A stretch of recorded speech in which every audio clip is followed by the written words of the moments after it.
Right, we're trying to find the most dangerous type of wireless access point in the office environment. Shh. Crikey!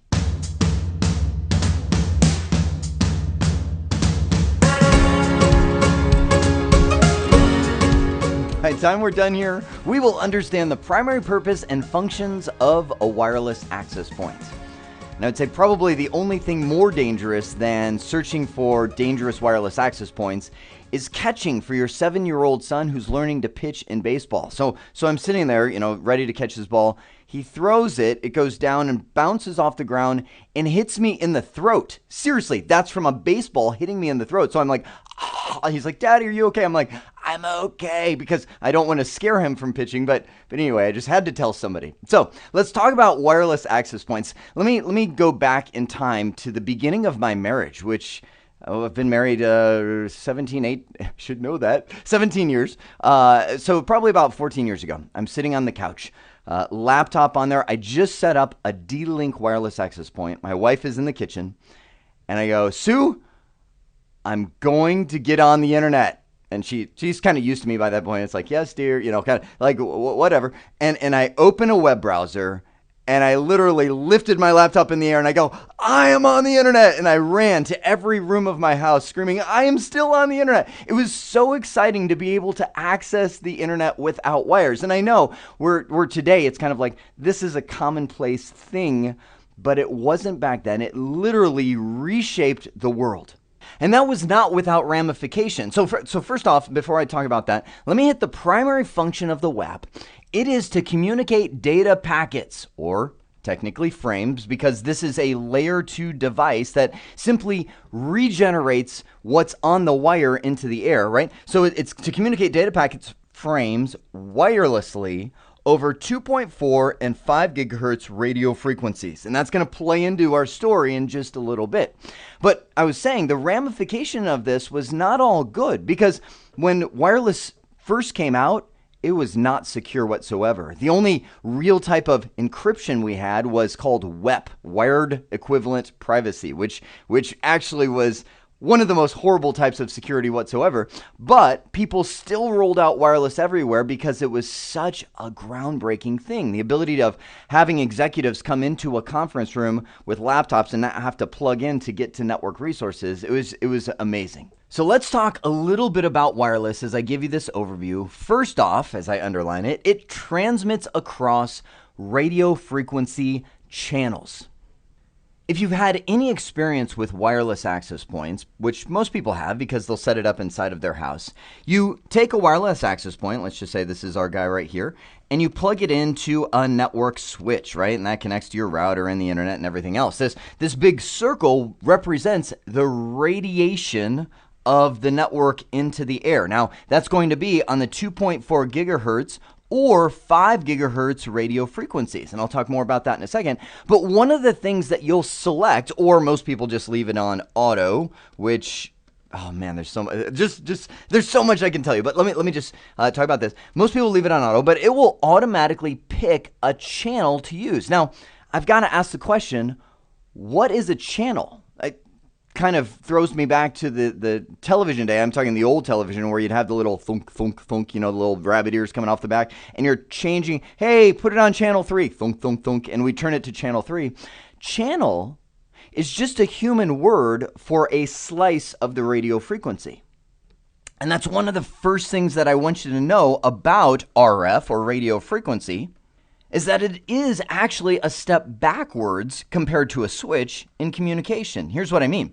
We talked about in another video a switch, and I said each one of those ports is its own collision domain. That means when you connect a device, it can transmit at the same time as another device. So if this is a 1 gigabit per second switch, both of these guys get their full 1 gigabit per second that they can use to communicate. With wireless access point, each set of the radio frequency is kind of shared in the sense that only one person can use it at a time. So when we talk about a 2.4 gigahertz wireless access point or something transmitting on that, The channel really represents a slice of that radio frequency. It might be like 2.401 through 2.410 or something like that. It might be that first little slice right there. But no human being talks that way. They just like saying, oh, well, let's use channel 1, right? So that's a human word that we've added to those radio frequency slices. One of the big challenges is if only one person can use that radio frequency slice at a time, unlike a switch. That means that the more people that are demanding it, the lower the perceived performance will be. So if we have a computer join our wireless access point, along with a little, that's a Roku stick, along with an Xbox 360, along with a little iPhone, right? Every single one of these devices that join the wireless network actually decrease the wireless performance because that wireless access point has to now provision that one little slice into time slots and say, okay, it's your turn. Okay, you're done. Your turn. Okay, you're done. Okay, your turn. And it just keeps going around, giving each device a turn to transmit. The more devices that are there, the more slices of time that wireless access point has to give. And we're not even talking about overlap. Let's say your neighbor has a wireless access point that's fully powered on, and it's also using channel 1. Now that wireless access point has to adjust for your neighbor coming into there. And that's where I want to pause our discussion of radio frequency just for a moment, because I want to make sure that you realize wireless access points really are a step forward and back in efficiency. A step forward because we can now connect in a world without wires. A step back because compared to a switch, we just don't have the level of bandwidth and the level of capabilities of having a wired connection. And that's one of the reasons that when I go into a business, I will always recommend, if possible, to have a wired connection to devices. I'm not talking about, all right, get that executive to sit down and plug his laptop into a wire. What I'm talking about is if it's stationary, run a cable. If the executive has a docking station for their laptop, then why not run a network cable to that docking station to ensure their wireless or their network performance is amazing? Or if they have a printer, right? Wireless printers are a thing, and oh my goodness, what trouble they cause. Because people will join them to the wireless network only to forget about them, and when they change the passcode for the wireless network, all these printers go offline everywhere. I'm like, no. Run a wire to the stuff that stays in the same place. Use wireless for what it's geared for, which is truly mobile, moving clients.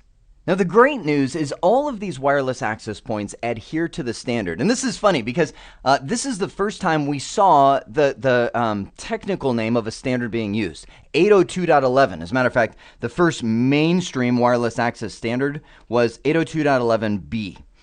Then 802.11a took form, and then we had 802.11g, and then n, and all of the different wireless standards that have come out over the years. And only recently has a big migration away from calling it by its code name happened. We've now called the latest standard to come out, and I'm coming on to the dawn of the year 2020, and that standard is Wi-Fi 6. Now, technically, that is the standard 802.11ax. However, we have to appreciate the move away from calling it by 802.11ax because my grandmother would stumble over that all day and just call it a friendly name like Wi-Fi 6. This is what a wireless access point looks like, or like this, or like many of the other ones, and you've probably seen them with antennas popping out all over the place like some strange alien has landed. I'll talk all about wireless access points and a specific skill related just to wireless access points. For now, I just want you to understand what they are and what they do. You've now seen the primary purpose and functions of a wireless access point. I hope this has been informative for you, and I'd like to thank you for viewing.